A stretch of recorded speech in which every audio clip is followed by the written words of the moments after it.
কিরে বাচ্চারা কেমন আছিস? ভালো আছি স্যার। কিরে মজা ভালো আছে? হ্যাঁ স্যার। এ প্রেজেন্ট করছে সবাই উত্তর দে। Roll number 1, present sir. Roll number 2, yes sir. Roll number 3, present sir. Roll number 4, yes sir. Roll number 5, roll number 5। এই ভাজা উত্তর দিতে পারিস নি? কি উত্তর দেবো কি উত্তর দেবো? আপনি তো ঢুকে আমাকে জিজ্ঞেস করলেন কিরে ভাজা কেমন আছিস? আমি তো তখন আরো কি উত্তর দেবো? এদের জেলায় আর টিকা গেল না, আর প্রেজেন্টটাই করবো নি। তোরা বলতো সবাই কালকে আমরা কোথায় ছিলাম? কি কি খাওয়া দাদা স্যার রে? কালকে আপনি পড়াচ্ছিলেন আমরা এখানেই তো বসেছিলাম। আবার কোথায় থাকবো? শালা যন্ত্রণায় টিকতে পারলাম না। কি স্যার? 3টা আলু দিলাম, 4 লোকের মাঝে কি করে খাবি? হা হা হা স্যার এটা তো খুবই সহজ। প্রথমে আলুটাকে ভর্তা করব, তারপরে 4টা গোল গোল করে 4 লোককে দিয়ে দেবো।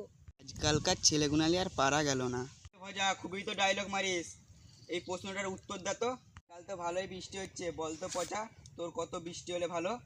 স্যার এত বৃষ্টি হয় যখন মোবাইলের টাওয়ারগুলো ডুবে যায় বাংলার কাকগুলো কোথায় বসে দেখি। তো তুই কোথায় দাঁড়াবি? এভাবে হবে না রে ভজা, এটা অঙ্কর ভাষায় বল। আপনার কথা শুনে আমরা অঙ্কের ভাষায় বলবো, আমাদেরকে কেলিয়ে কুত্তা বানিয়ে দিবে। এই কেলানি স্যারকে যে কে পেটিয়েছিল? তো ভজা পৃথিবী কেন ঘুরে?